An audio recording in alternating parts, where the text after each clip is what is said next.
Good morning all of you. मैं doctor Bhupendra Singh जोरदार स्वागत करता हूँ आपका आपके इस चैनल पर। आज हम गायनेकोलॉजी स्त्री प्रसूति रोग की क्लास स्टार्ट करने जा रहे हैं।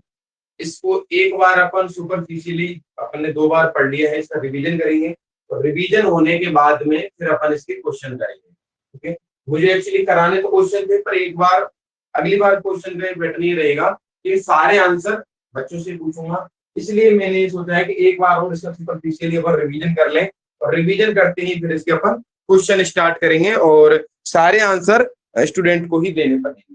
चलो ठीक है, अब अपन स्टार्ट करते हैं।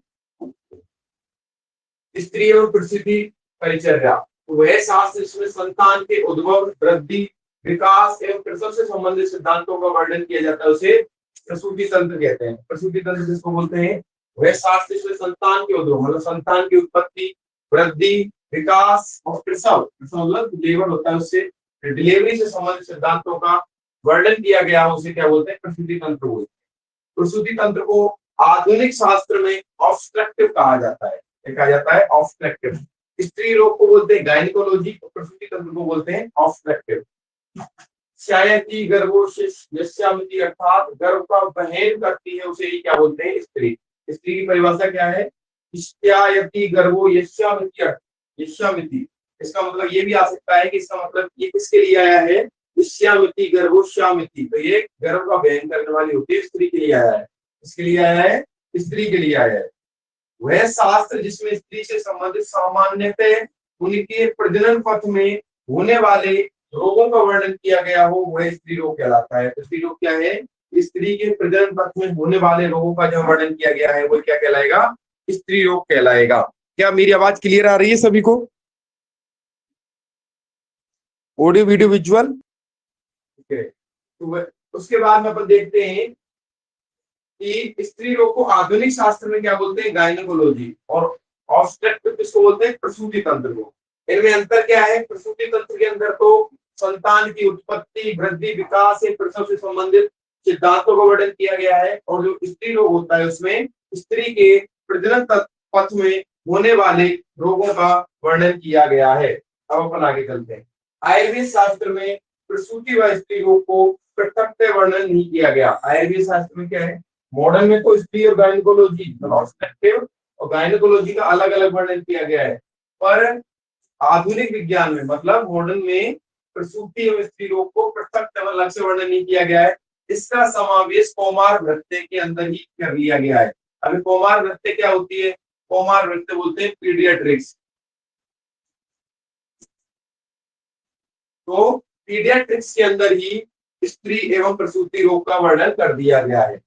स्त्री विषयक अंगों में मुख्यतः 2 अंग आते हैं, जिनके नाम है एक श्रोणी, जिसको पेल्विस कहते हैं, एक स्त्री जननांग जिसको फीमेल रिप्रोडक्टिव ऑर्गन बोलते हैं। श्रोणी वह अंग है जो पुरुष एवं स्त्री के समान भाव से कटी एवं उरु, कटी मतलब कमर, उरु मतलब अपना उरय प्रदेश, ये जंगा प्रदेश उनके बीच में पाई जाती है। तो श्रोणी किसको बोलते हैं? स्त्री जननांग। वह श्रोणी वह अंग है जो पुरुष व स्त्री के समान भाव से कटी एवं उरु के बीच में पाया जाता है। उसके बाद में यह ऊर्ध्वांग का वहन करती है तथा धड़ को अधोभाग से मतलब धड़ों के ऊपर वाले भाग को अधोभाग से अलग करती है, जोड़ने का कार्य भी करती है। उसके बाद में संतान उत्पत्ति की प्रक्रिया में स्त्री में स्तन व श्रोणी विशेष रूप से क्रियाशील रहते हैं। संतान उत्पत्ति के लिए महिला के अंदर एक तो श्रोणी और दूसरा स्तन, ये क्या रहते हैं? विशेष रूप से क्रियाशील रहते हैं संतान उत्पत्ति की प्रक्रिया में।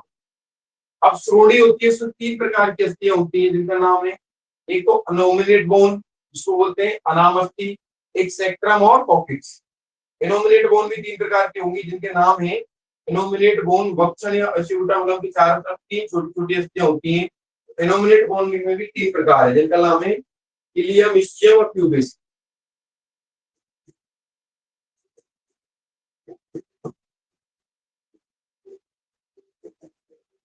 और प्यूबिस ऐसे करके ये 3 प्रकार की होती है।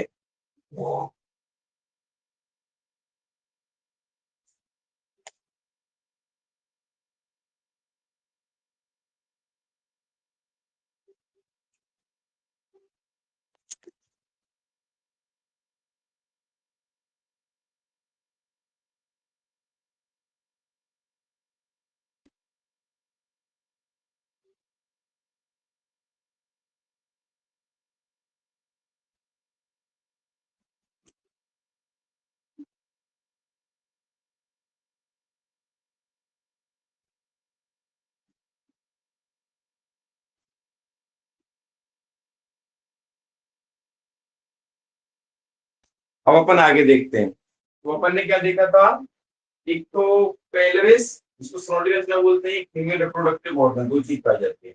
अब जो पेल्विस, पेल्विस को अपन क्या बोलते हैं, श्रोणि, क्या बोलते हैं, श्रोणि। अब जो पेल्विस होती है इसके भी तीन भाग होते हैं, जिनका नाम है, एक तो इनोमिनेट बोन, सेक्टम और कोक्सिस से मिलकर बना होता है पेल्विक बोन। अब जो इनोमिनेट बोन होती है इनके तीन नाम है, इलियम, इस्चियम और प्यूबिस। क्या नाम, तीन नाम है। इनको इनोमिनेट बोन क्यों कहा जाता है, क्योंकि ये एक दूसरे से जुड़ी रहती है। इलियम, इस्चियम और प्यूबिस एक दूसरे से जुड़ी होंगी, इसलिए इनको क्या कहा जाएगा, इनोमिनेट बोन। अब अपन आगे चलते हैं।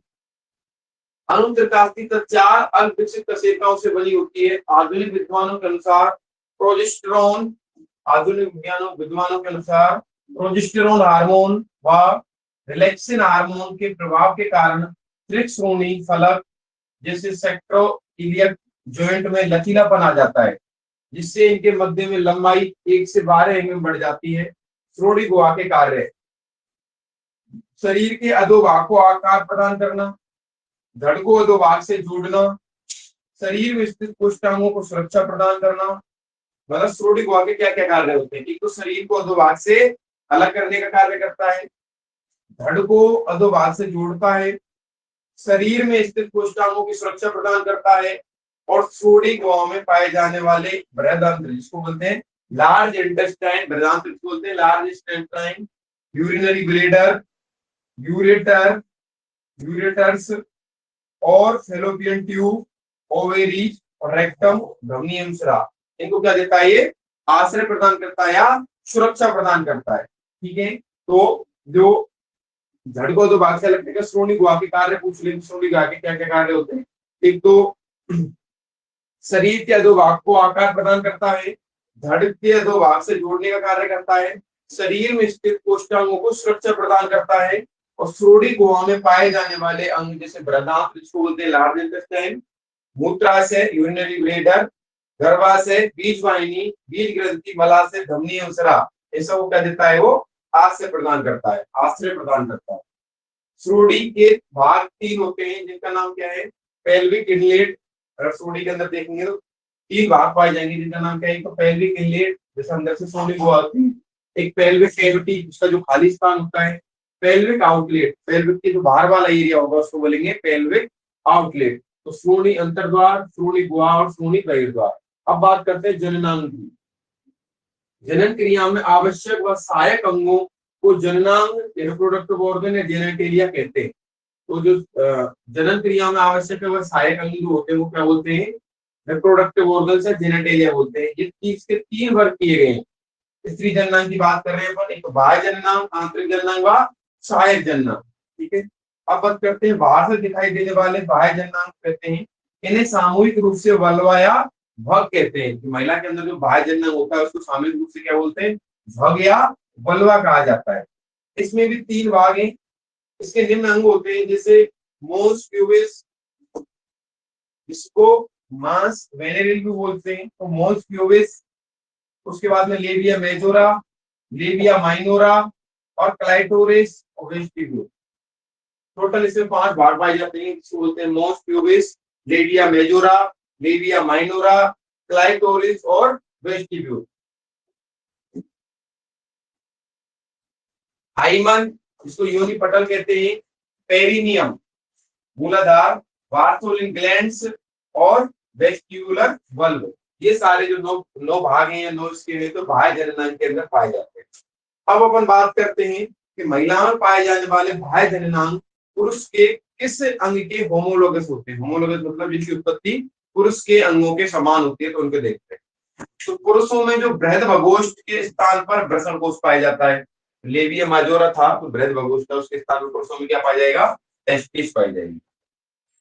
महिलाओं के अंदर पाए जाने वाले क्लाइटोरिस के स्थान पर सजातीय या होमोलोगस अंग कौन सा है, छोटा होता है। तो क्लाइटोरिस वुमन के पेनिस के समान होता है। किसके समान होता है, पेनिस के, पुरुषों का सजातीय अंग है परंतु तुलनात्मक रूप से छोटा होता है। क्लाइटोरिस क्या है, पेनिस के समान होता है पर तुलनात्मक रूप से कैसा होता है, छोटा होता है। अब अपन आगे चलते हैं।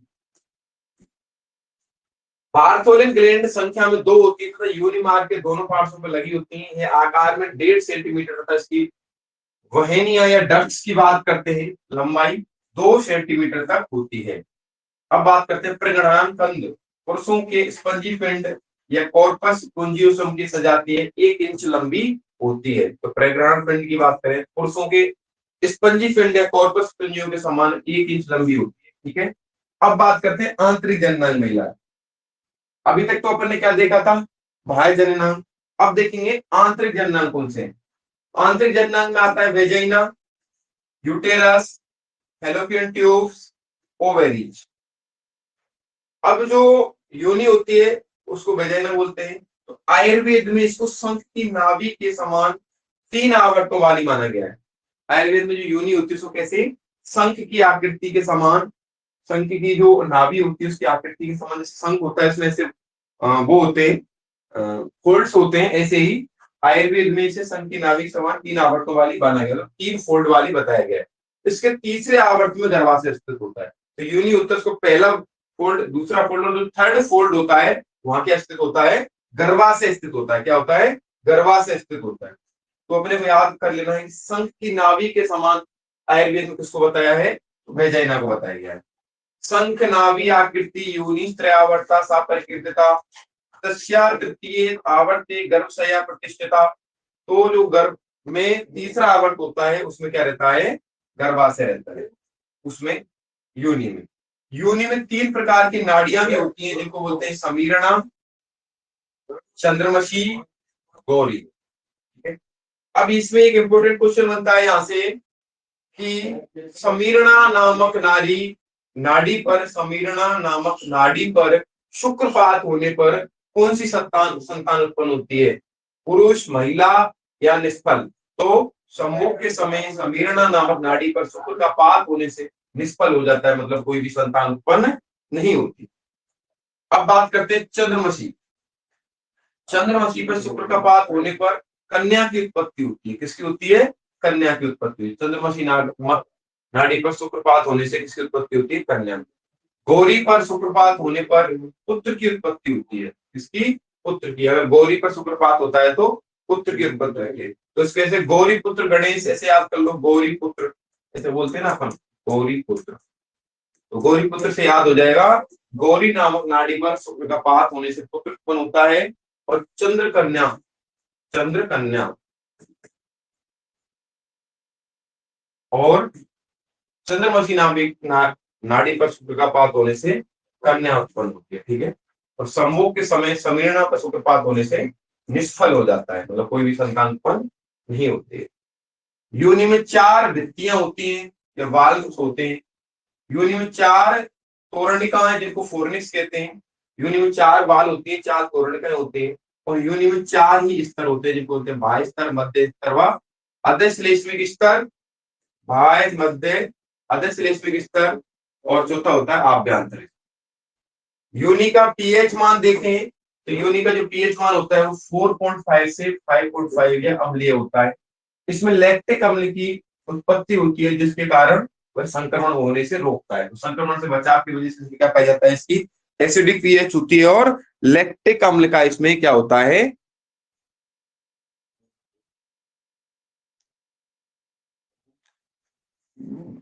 लैक्टिक अम्ल का इसमें सीक्रेशन होता है। इसमें एक डोडरलिन बैक्टीरिया भी पाया जाता है, डोडरलिन बैक्टीरिया। इसमें क्या पाया जाता है, डोडरलिन बैक्टीरिया पाया जाता है। अब अपन बात करते हैं गर्भाशय या यूटेरस की। तो योनि के तृतीय आवर्त में गर्भाशय स्थित होता है। तो योनि का अपन ने देखा था। अब स्त्रीणाम गर्भाशयोष्टम सारंगधन्य, इसको 8वां आशय भी कहा था। ये अपन ने क्वेश्चन भी किया था एनाटॉमी के अंदर कि जो सारंगधर जी उन्होंने 8 आशय माने हैं। 8वां आशय महिलाओं में अलग बताया जिसको बोलते हैं गर्भाशय, बाकी 7 आशय होते हैं। गर्भाशय शरीर में पित्ताशय और पक्वाशय के मध्य स्थित होता है। सारे इसको ध्यान से सुनना है। इसके बाद में मैं कल की क्लास में या फिर परसों की क्लास के अंदर क्वेश्चन पेपर करवाऊंगा। उस क्वेश्चन पेपर में मैं आंसर सभी को देने पड़ेंगे। मैं आंसर ऐसे नहीं कि डायरेक्ट आंसर इसमें 5, मैं क्वेश्चन बोलूंगा, आंसर तुम्हें ही देने पड़ेंगे। अगर वो गलत होगा तो उसको अपन सही करेंगे। इसलिए आज मैं ये पढ़ा रहा हूँ, इसको कल पढ़ना, आज पढ़ना। जब भी मैं क्वेश्चन पेपर सोल्व कराऊंगा इसका स्त्रीलिंग प्रसूति का, सबसे आंसर आने चाहिए। ऐसा नहीं कि एक ही स्टूडेंट आंसर दे रहा है, सारे स्टूडेंटों को आंसर देने पड़ेंगे। मैं नाम लूंगा एक एक का, तुम आंसर दो जो आंसर नहीं देगा। इसलिए क्लास लीव नहीं करनी है और ध्यान से सुनना है जो मैं आप पढ़ा रहा हूँ 2 दिन। क्योंकि क्वेश्चन सारे कहाँ से पूछे जाएंगे, ये जो थ्योरी चल रही है 2-3 दिन, इसी थ्योरी में से क्वेश्चन पूछे जाएंगे। ये तुम्हारे नोट्स के अंदर भी है, आराम से जब भी टाइम मिले इसको पढ़ सकते हो।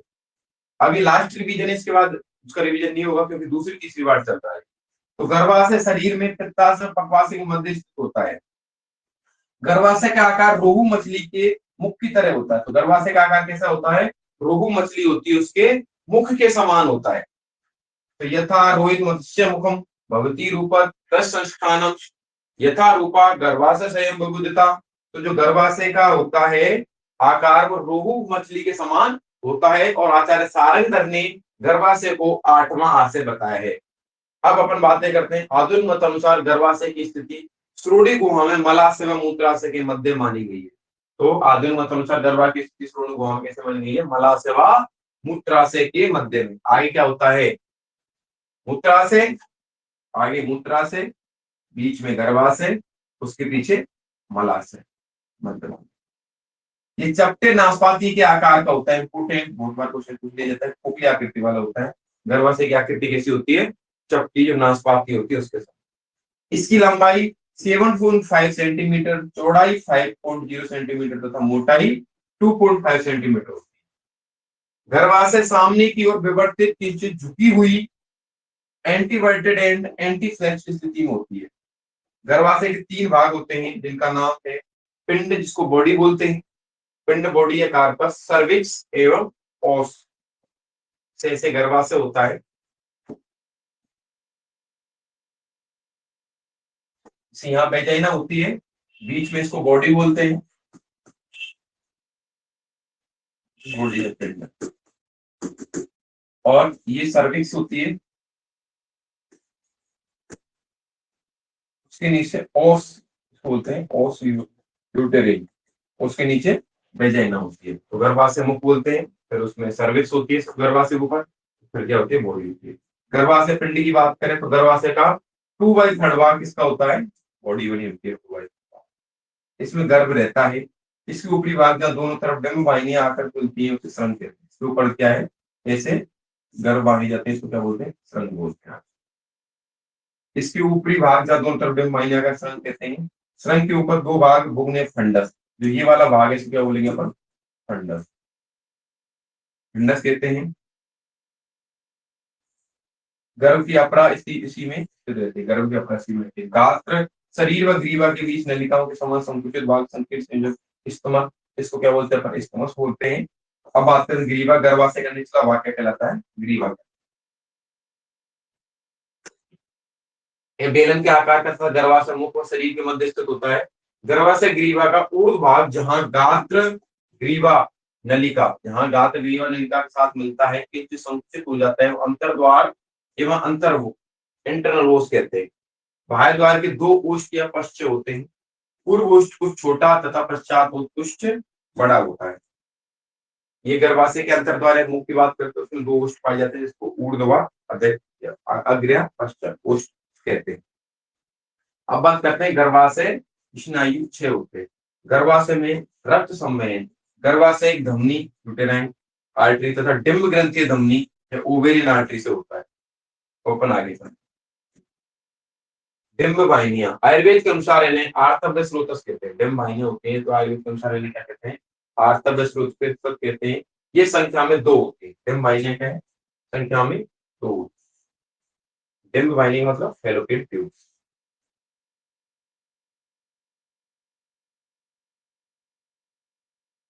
आयुर्वेद में आर्तव्य वाहिनी स्रोतस कहते हैं। आर्तव्य स्रोतस का मूल गर्भाशय आर्तव वाहिनी ध्वनियां होती है। ये हमने देखा था जब एनाटॉमी क्वेश्चन पढ़ रहे थे इसमें कि आर्तव्य स्रोतस का मूल क्या है। आर्तव्य स्रोतस का मूल अपन ने क्या देखा था, गर्भाशय और वो आर्तव वाहिनी धमनी। आर्तव तयोर मूलम गर्भाशय आर्तव वाहिनी धमनी। इसके कट जाने पर स्त्रियों में बंध्यत्व और मैथुन में आसक्ति या आर्तव का नाश हो जाता है। अब ऑपरेशन करते हैं उसमें भी क्या है, इसको बांध देते हैं। इसके अगर कट जाता है तो क्या हो जाता है, जो कट जाएगा तो ओवम रिलीज नहीं होगा, ओवम रिलीज नहीं होगा तो बंधन, इसको क्या होता है, नपुंसकता और मैथुन में आसक्ति और आर्तव का नाश हो जाता है।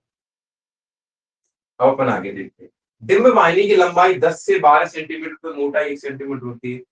डिम्ब ग्रंथियां जिनको ओवेरीज कहा जाता है, ये आकार में बादाम के समान होती है। इंपोर्टेंट है, आकार में बादाम के समान किसकी आकृति बताई गई है, तो डिम्ब वाहिनी। चपटी होती है, गर्भाशय के दोनों ओर स्थित होती है, गर्भाशय के दोनों ओर स्थित होंगी। अभी अपन ने देखा था प्रत्येक ग्रंथि में 4 सेंटीमीटर लंबी, 2.4 सेंटीमीटर चौड़ी तथा 1.5 सेंटीमीटर मोटी होती है। प्रत्येक ग्रंथि की बात करें तो कितनी लंबाई होती है उसकी, 4 सेंटीमीटर, और उसकी चौड़ाई की बात करें तो 2.4 सेंटीमीटर और 1.5 सेंटीमीटर मोटी होती है। इनका भार लगभग 6 ग्राम होता है। ये इंपोर्टेंट है, 6 से 8 या 10 भी हो सकता है, 8 या 10 तक चला जाता है लास्ट। तो लगभग इनका भार की बात करें तो कितना होता है, 6 ग्राम होता है। पेरिटोनियम से ढकी नहीं रहती, इसे नहीं ढकी रहती पेरिटोनियम। अब डिम्ब ग्रंथि के भाग, मेडुला और कॉर्टेक्स। मेडुला और कॉर्टेक्स, प्रत्येक पुटक में एक स्त्री बीज होता है। जन्म के समय प्रत्येक डिम्ब ग्रंथि में 1 लाख स्वस्थ स्त्री बीज होते हैं। बाद में इनमें सक्रियता आ जाती है तो इनकी संख्या 30-33 हजार तक हो जाती है। डिम्ब ग्रंथि में 2 भाग होते हैं जिसको मेडुला और कॉर्टेक्स कहते हैं। प्रत्येक पुटक में एक स्त्री बीज होता है। प्रत्येक पुटक में क्या होता है, एक स्त्री बीज होता है। जन्म के समय प्रत्येक डिम्ब ग्रंथि 1 लाख, जब किसी बच्ची का जन्म होता है उस समय उसमें 1 लाख स्वस्थ बीज होते हैं, जो बाद में सक्रिय आता जाती है तो उसमें 35,000 बचते हैं, और 35,000 में से वो हर महीने रिलीज होते रहते हैं ओवम के रूप। वो उनका विभाजन होता है, मेयोटिक माइटोसिस जो विभाजन होता है, तो आधा विभाजन हो जाता है, बाद में जन्म के बाद होता है। अब बात करते हैं स्तन ग्रंथियों। तो वक्ष प्रदेश में और फलक स्टर्नम के दोनों ओर 2 दुग्ध ग्रंथियां होती हैं। स्टर्नम के दोनों ओर क्या होती हैं, 2 दुग्ध ग्रंथियां होती हैं। ये दूसरे से 6 से 5 तक फैली रहती है। तो रिप्स होती है 1st, 2nd, 3rd, 4 ऐसे, 2nd से लेके 6 तक फैली रहते हैं। क्या, अपने स्तन। स्तन में 2 भाग होते हैं, जो चूचक और कृष्णमंडल। बाली निपल वाला भाग को चूचक बोलते हैं, उसके पीछे वाला कृष्णमंडल कहता है। स्तन के बीच में एक काला उभरा हुआ भाग होता है जिसको मैं चूचक बोलते हैं, जिसके चारों ओर एक छोटा सा घेरा रहता है जिसे स्तन मंडल कहते हैं। प्रत्येक चूचक में 15 से 20 रंध्र होते हैं जिससे दुग्ध निकलता है। इसको पाली बोलते हैं। तो 15 से 20 क्या होती है, इसमें पाली होती है जिससे क्या है, दुग्ध निकलता है। स्तन रोग टेक्निकल इश्यू काम हो गया। वही तो बस गई।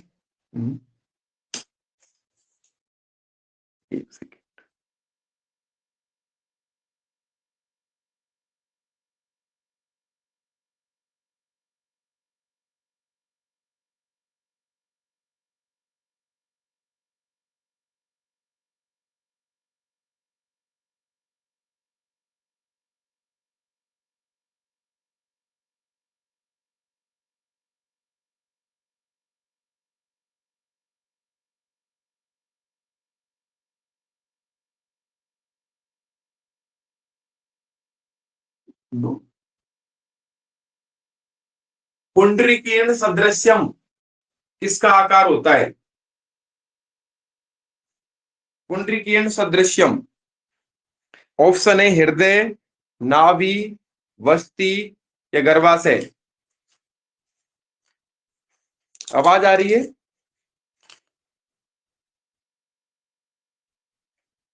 पुंडरीकीर्ण सदृश्यम।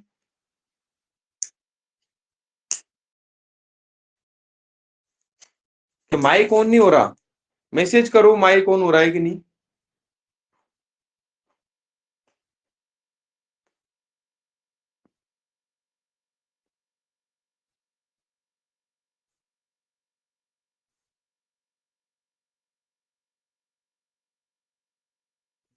माइक ऑन नहीं हो रहा है, चलो